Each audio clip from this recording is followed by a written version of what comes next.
So my sister taught in Waskaganish for 15 years. And she always said, well, come and see the students in Waskaganish. So that's why I wanted to come and see you guys. So normally I teach in universities. I didn't have time, a chance much to teach young people. But I hope you guys will enjoy it. It's about the sun and some work I did in science. Okay? So we start here. Whoops. Right there. That's me when I was in 4th grade. It was like you guys, I went to school too, right? And you can see I wasn't a very good student, eh? Do you see my C's? Hey? Did you see I got some C's there? And it was in French. And but my teacher in science, I got an A in science. And in French it says that I'm very interested in science. That's interesting. My 4th grade teacher, she wrote that I was interested in science. Like so long ago, right? And the other thing is, on the bottom, it says comments, and it says that Pierre likes to do research. And I spent my whole life doing research, as you'll see when you see the talk. That's my Goonie glasses when I was in high school. So if I was in high school with you guys and I looked like that, you'd say, boy, that guy's a weird guy, right? You like my glasses? Eh? That was my grade 9 picture when I was in 9th grade. And this is my high school report card from 9th grade. So you can see, like in English, I only got a 66, right? It was not very good in English. In French, I got a 78. Now, 80 was an A. And it's like in math, I only got a 77. That was a B. Well, I got an 81 as the final grade. Well, it's over there on the right. Okay? So I wasn't like the top of the class or the top student, but I worked hard. So in school, if you work, maybe you can do something. That's the lesson from that, right? Work hard. So I went to university in the States. I grew up in Northern Ontario, and then I went to university in the States. And this is my wife when we were 19 years old. So I got married when I was 19, so I've been married 44 years. And so Patty, let's say I wanted to date Patty. Okay, like, well, you want to go on a date, right? You're 19 years old, you don't want to study, you want to go on a date and have fun. But Patty, she grew up on a farm, and she just wanted to work. So if you wanted to date Patty, on Friday night, everybody went to party. But Patty, she wanted to go to the library. So in the university library, there's hundreds of seats. This is a big university. There's about 30,000 people in this university. And in the library, in the university library, there are hundreds and hundreds of seats where you can go. On Fridays, there's nobody at the library. I was just sitting there with Patty, but she wanted to study on Friday. So if you want to date Patty, you're going to study. So I did. And then on Saturday morning, we'd get up and I'd say, well, let's go do something fun today. She goes, yeah, let's go to the library. We'd be at the library all day. Then on Sunday, we went to Mass. We'd go to church. And then, now on Saturday afternoon, there'd start to be a few students at the library, not just us. But it still was almost empty. So on Friday night, it was empty. On Saturday, it was almost empty. Then on Sunday, we go to Mass, and then after that, we go to the library, and all of a sudden, everybody realized they were a student. They started studying on Sunday afternoon.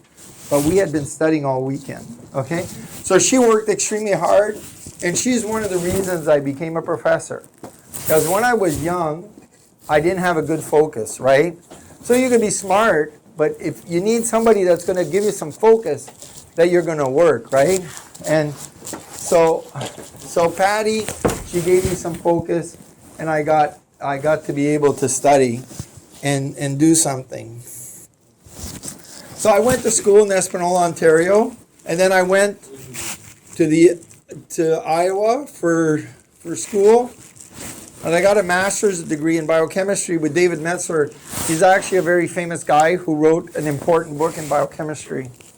And then I got a PhD, but with 2 degrees in organic chemistry and zoology. So I got a double major. That's very unusual for a PhD. People don't get a double major on a PhD. And then after that, I did a postdoc in biophysics with Ugerville at Minnesota.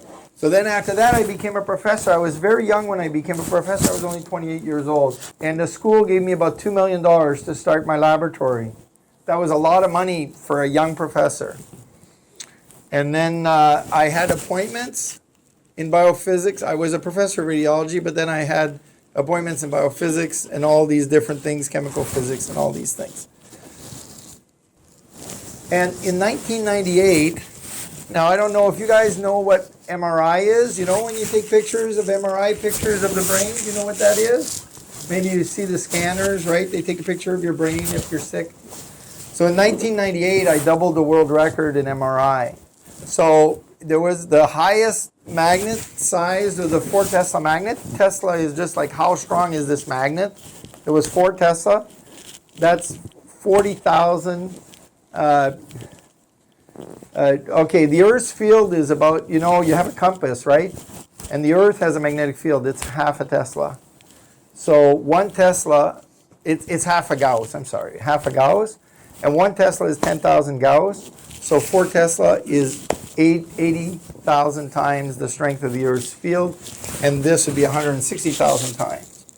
And that's the magnet when we finished assembling it. So all this thing was built at the university, except the magnet was built in England. So just to show you, normally I used to give talks just about this magnet, but today we're going to talk about the sun. But I just wanted to show you, this is what is this? Anybody can tell what it is? The sun. No, good joke. That's the brain. That's the human brain. But it's not, that image doesn't look good, right? That's a conventional image. It's a scanner. It's a medical scanner. But that image, when I took it, the scanner was pushing right to the limit. It was take a very thin slice of the brain, very thin, and then it didn't have an opportunity to get a lot of signal back, so the image doesn't look very good. And then you can see this is 1.5 Tesla. That's like what is in most hospitals. And this is an 8 Tesla image. So that was a world record when that image was taken. So the other image was, this was it looks bad, right? It's only a 512 by 512 matrix, right? There's 512 points by 512, okay? And so it's not that much resolution, but it doesn't look that good. It still doesn't have enough signal. And this was the world's first 2K by 2K image. So 2,000 points by 2,000 points. This is a section of it. And you can see, wow, that's an 8 Tesla scanner. So this is when I doubled the world record in MRI, this is the images that we got. What year was that? 1998. What hospital is that? The world record now is in Paris. About 3 weeks ago, they took the world's first 11.7 Tesla images of the human head. So 25 years later, now we're at 11.7. So I built an 8, and now we're at 11.7 25 years later. Okay? So what do you think all the lines are? Your brain. Yeah, these lines, they're all blood vessels in your brain, right? They're all veins actually inside your brain. Now this little image, that's just from the top of your head, just at the top right here. It's kind of a boring little image. It doesn't look like much, right? It's not interesting. So I had it on my computer at work, and I was looking. I had published lots of papers, and this image didn't look like it was anything. Then all of a sudden I blew it up, and I saw something we had never seen before. This had never been seen in human medicine. So right here, this region right here, from here to here. So this region is called your gray matter. And if you look at this image, you'll see that the gray matter, you can see that there's 2 regions. Like see here, it's a little bit whiter here. Here it's darker, so this is the gray matter from here to here. But here it's white, and there it's a little bit darker. So that means that within your gray matter, there's 2 different regions that had never been seen before. And the other thing that was interesting about this image, you see the little lines that are crossing the gray matter? That's all your blood vessels they're feeding your gray matter, okay? That had not been seen before. So that little image, you know, it looked like nothing. This image, it was nothing, but it had something that had never been seen before in it. So that's the beauty of science. You get to discover something that, wow, nobody's ever seen that before, right? So this is my own wrist right here. I can prove it's my wrist because it has a defect in it. There's a little bone in here. It's not right. So if you image my wrist at 1.5 Tesla, so this is, remember I built an 8 Tesla, this is 1.5 Tesla. So here, you see the wrist, it doesn't look too good, right?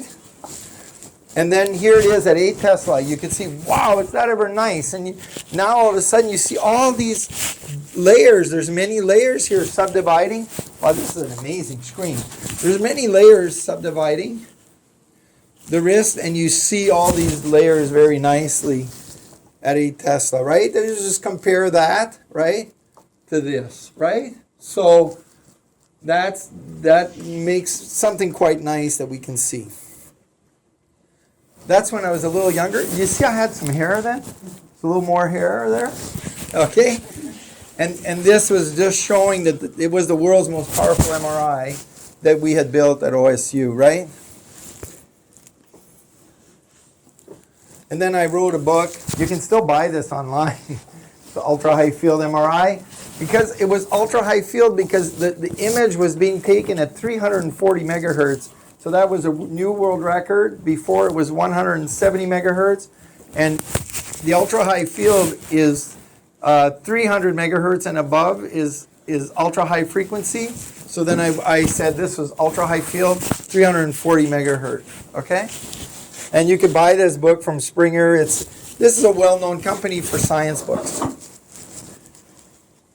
Now I know I'm supposed to talk about the sun, but I thought you'd like a little bit about the MRI that I did before I did the sun.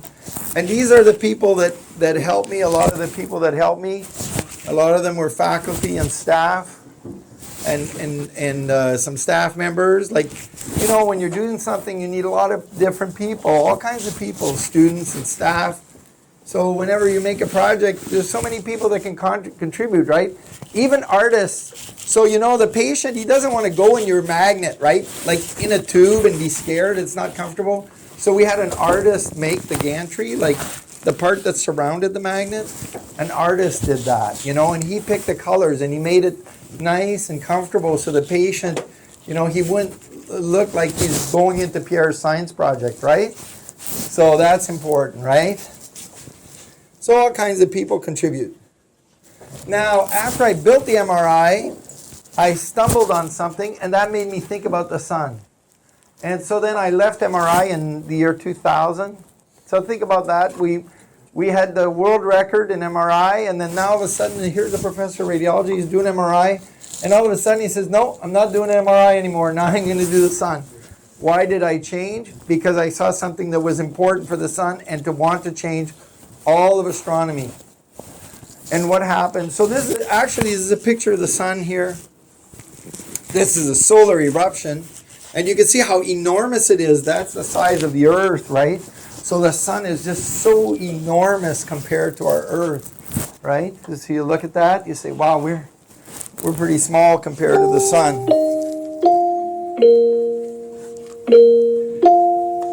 So a couple of weeks ago we had the eclipse, right? Did somebody see it here? I think these guys saw it.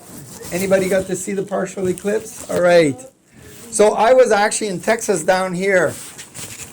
I had given a talk on the sun in Austin. It was down in here in this southern region of Texas. And then I drove, it was cloudy in Austin. So I decided to drive to Arkansas with my wife because Arkansas is this state right here. And I decided to take her there so she could see the total solar eclipse because she had never seen one before. Now, so I was in this state, in the state of Kansas, to see the eclipse in 2017 with my son Luke.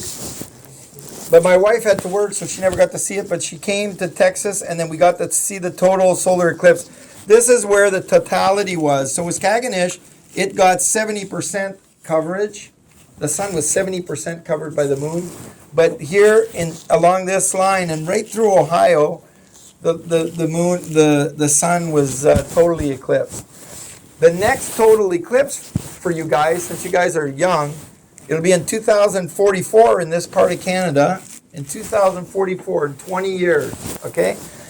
And then the next total one is going to be in 2045. It'll be right through here in 2045. Okay? I won't be around then, but if you remember me in 2045, you could say a prayer for that guy. You could say, okay, that guy who came in to talk to us in Waskaganish, he's long dead now. But maybe somebody here in this room will decide to go to the eclipse of 2045, right? Now, you know what's the best thing about being a scientist? Okay, some people say, what do you want to do? You want to win the Nobel Prize if you're a scientist? What's better than winning a Nobel Prize? Do you know what's better than that? It's when your student wins the Nobel Prize, right? So science is not just about what you do. It's about what the people you trained that you love. Because when you're training students, you love your students, and then they could do something great, right? It's not only about you, okay? So always remember that, right? When you do science, you're trying to help other human beings, but you also want to teach others, and they can find some joy in doing things, right? All right. So this is just a little reminder of how an eclipse works, right? Just because we had the eclipse. So you have the sun down there. In the center, there's the moon and the earth. And then the eclipse happens when the moon is perfectly in line with the sun at totality. So you see the totality, the umbra there. That's a small dark spot right at the beginning. Right at the center. Come on in. Come on in. Okay, come on in. Oh no, it's okay. We'll wait. All right. So there you see down here's the totality is here, and then you have a partial penumbra, and that's what Waskaganish was in this region. And you still had a 70% eclipse. That's not too bad, you know. So it's great. And then here, this is showing, so the yellow line is called the ecliptic. That's the line where the sun is lined up with the earth. Okay, the earth is going around the sun, and it's in a plane. Okay, it's the orbit is going around, the sun is like this, and it's going around, and the planets, pretty much all the planets, most of the planets are sitting in this yellow plane called the ecliptic plane. Sorry. Yeah, come on in. So most of the planets are sitting here in the ecliptic plane. And the moon is just out of the plane a little bit. See, it's 5 degrees out of the plane. And once in a while, it comes and crosses the plane. And so what we just had now, we had the total eclipse of the 8th, and it was in ascending mode. That means the moon was coming on the black line here, and then when it crossed the plane, it perfectly crossed the plane, and then the sun was on the other side, and we got a total eclipse. So that's called, it was an ascending mode total solar eclipse.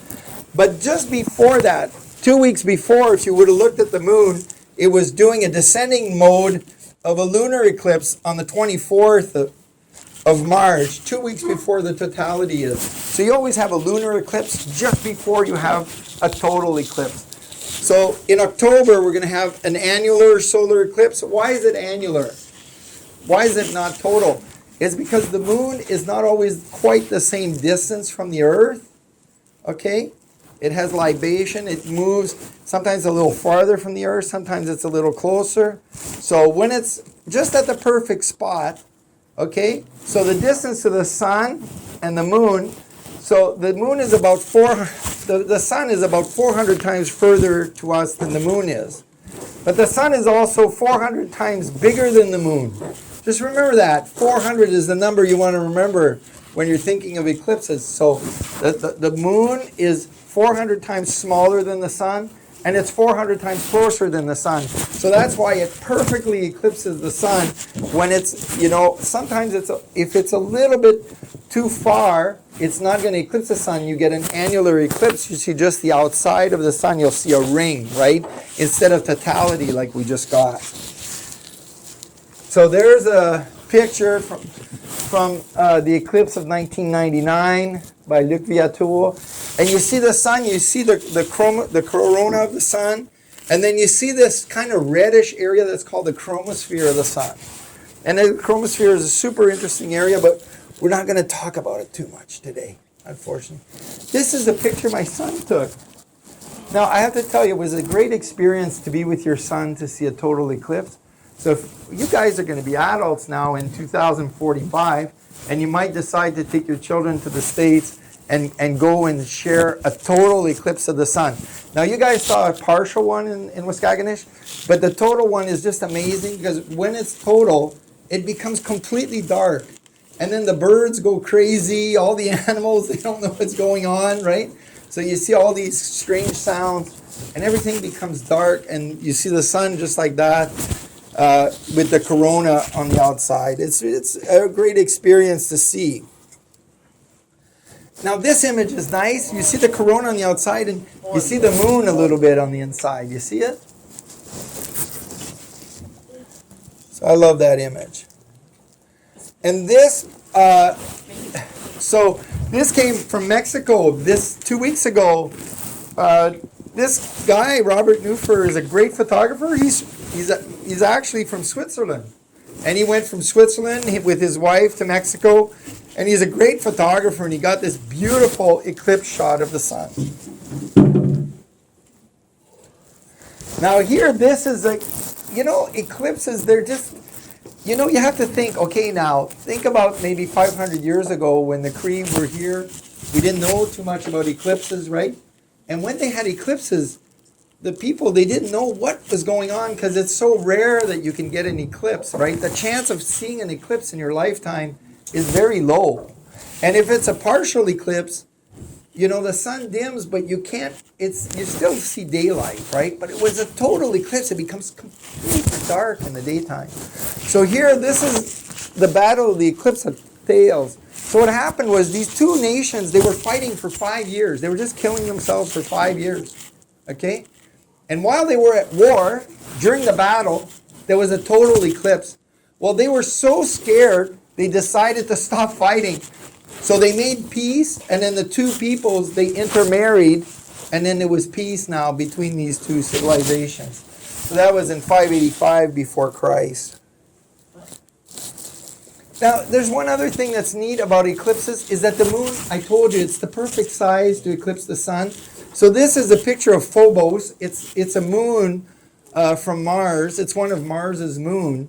And you can see that if you look at in our solar system, okay, there's 293 satellites, okay? The Earth has 1, Mars has 2, Jupiter has 95, Saturn has 196, Uranus 28, Neptune 16, Pluto 5. So all these planets, they all have satellites, but we are the special planet because only our planet has the perfect moon to give us a total eclipse. None of these other planets can give you a total eclipse like we see here on Earth.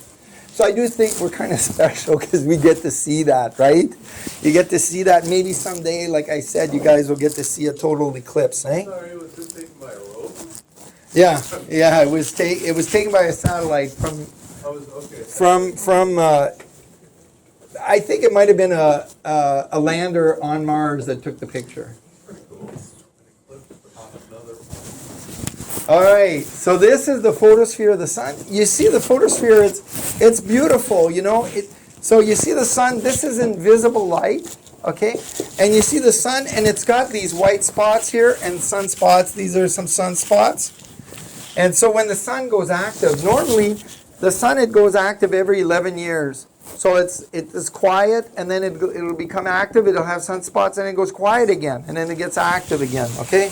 And then here, so this is this band in this region on the outside of the equator, the sun goes active.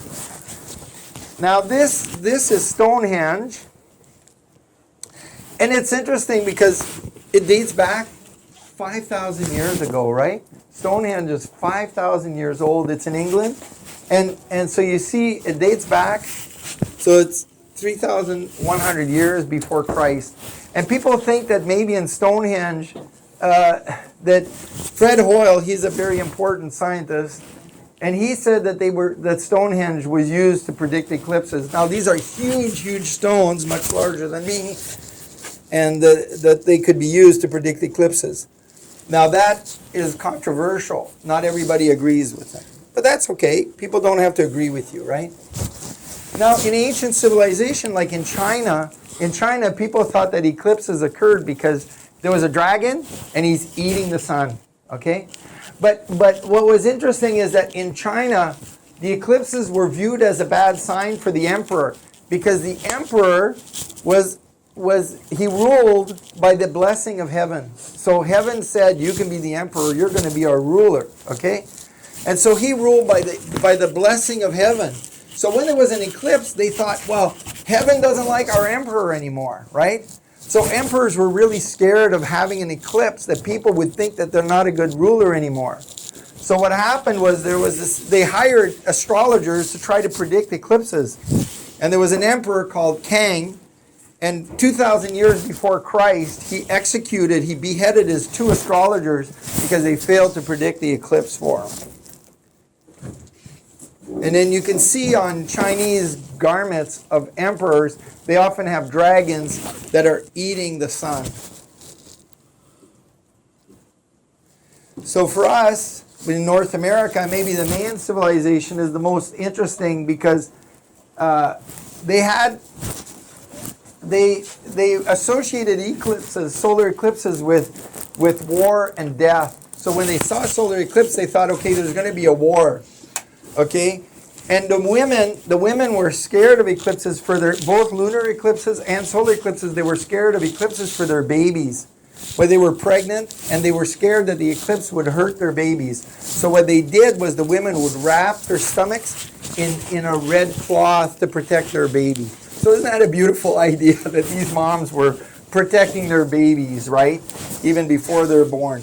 Now the Mayans were very intelligent. They knew not to look at the sun during an eclipse, because if you did, you could lose your vision, right? So the people here that saw the eclipse, you all had eclipse glasses and you looked at the eclipse. But the Mayans knew you can't do that. So what they did was they looked at the eclipse by looking at the lake, and then they saw the reflection of the eclipse on the lake. And this is, people might have seen this before. This is the Blessed Virgin. And at Our Lady of Guadalupe, she appeared to Juan Diego, and she was covering the sun. She's eclipsing the sun in this image. Now this guy is an interesting character, Janssen. And the reason he's interesting is because, first of all, he discovers a very important line. You know the element helium, right? You guys make helium balloons, right? Well, mankind discovered helium on the sun first. We hadn't discovered it on Earth. And Janssen found the line from helium on the sun. He said, oh, there's a very important signature there of an element, but we don't know what element it is. And it was helium. So helium was discovered on the sun first, and he's the guy that discovered it. He was French, and he really wanted to chase eclipses, but during the siege of Paris in 1870, there was an army that was surrounding Paris. So he couldn't get out, and he wanted to go see the eclipse. So what he did was he escaped Paris in a balloon to try to go see the eclipse. But then, unfortunately, when he escaped, there was still clouds, and he wasn't able to see the eclipse after all. You know, when I went to Kansas to see the eclipse, you know, sometimes you're so blessed. The morning that I went, there was clouds everywhere, thunder everywhere. You'd never see. You're like, okay, the eclipse is going to be in 2 hours, and it's just lightning in Kansas City. I was in Kansas City. It was just terrible. I thought, okay, I'm never going to see the eclipse. I told my son, okay, we'll drive north. We went north on the freeway, and it just gets worse. And I looked east, and I said, well, it looks like it might be clearing a little bit over there. So we turned around, we went east, and the sky just opened just for us. It was just like a gift from heaven. The sky opened just in time for us to see the eclipse. We took all the pictures up to totality, and then as soon as totality ended, then the clouds came in again. But I did get to see it with my son. You saw the picture earlier. Now this guy is an interesting guy because it shows like the power of the human mind, right? So he was a mathematician, and he was an expert in mathematics. And he had noticed that Uranus, the planet Uranus, when it was rotating around the sun, it had an irregular orbit. And Leverrier, he realized this. There's something wrong with this orbit. And then he decided that he could solve this orbit if he put another planet on the other side of Uranus. He put another planet. Nobody had ever discovered it before, but he said, okay, I'm going to put a planet over there. And then he was able to fix the orbit of Uranus, okay? So then he told Gal to look for another planet. And on September 23rd, 1846, after only 1 hour of searching, Gal found Neptune 1 degree away from where Le Verrier had calculated it to be. So imagine, he calculated there's got to be a planet there.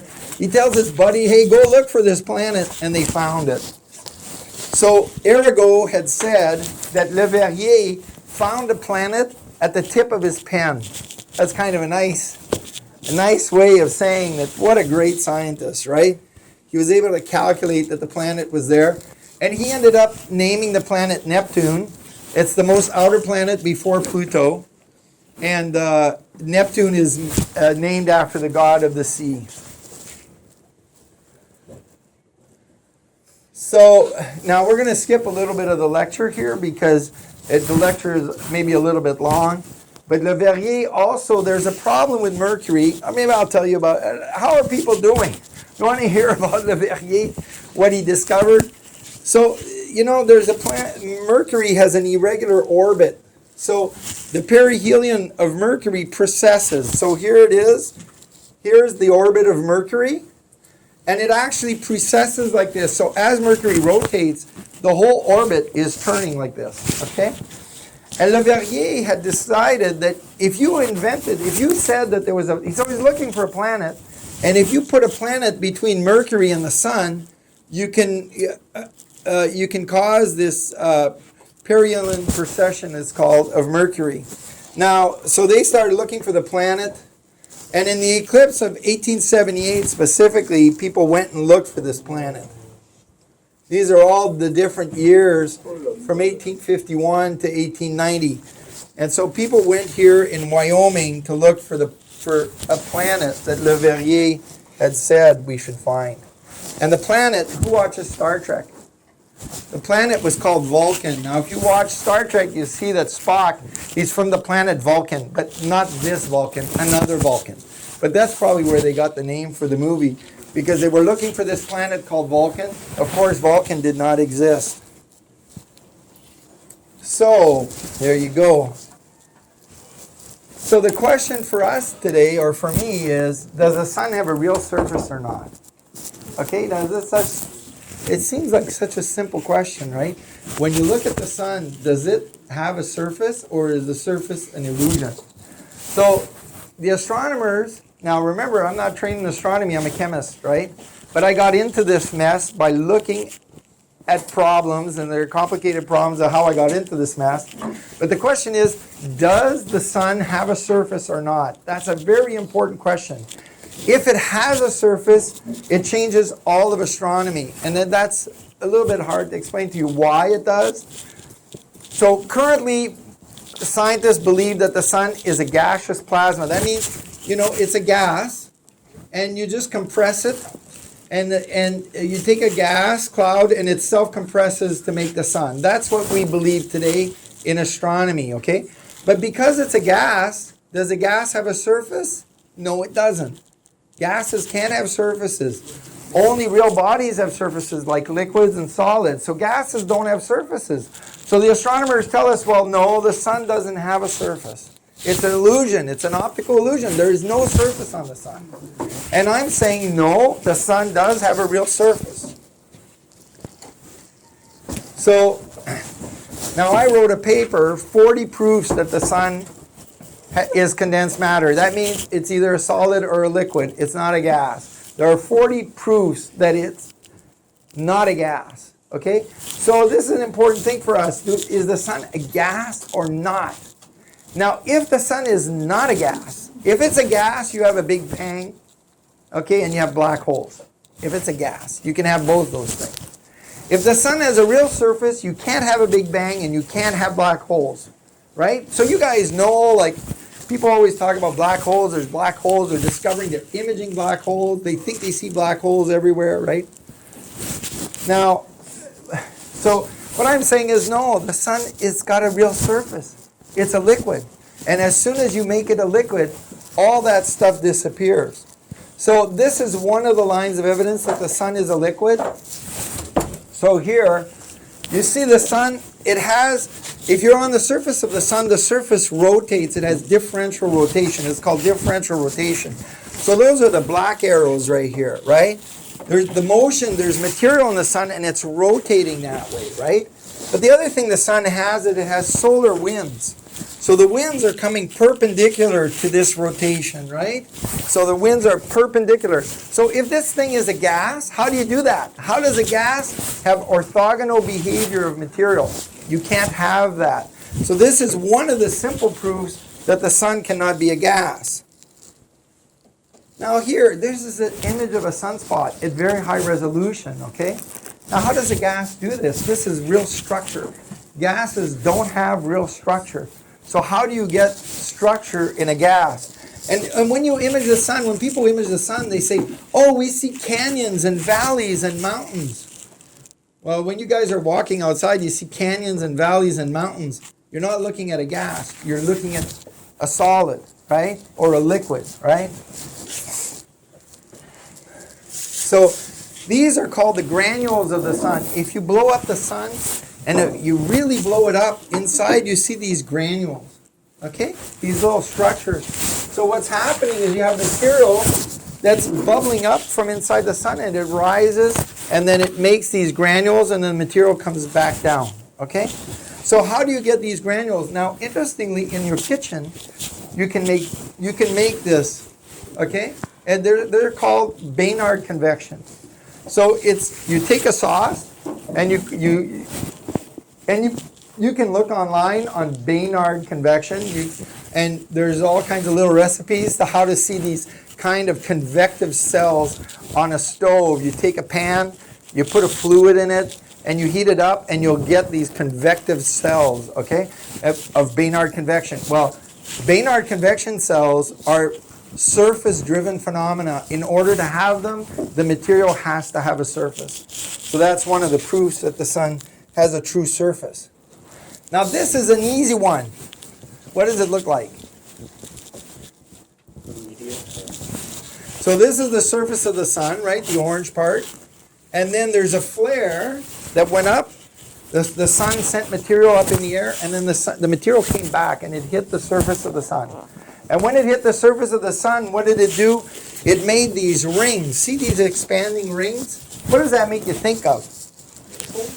Ripples on a pond, right? If I take a little rock and I throw it in the pond, what's it going to do? It's going to make ripples that go out like that, right?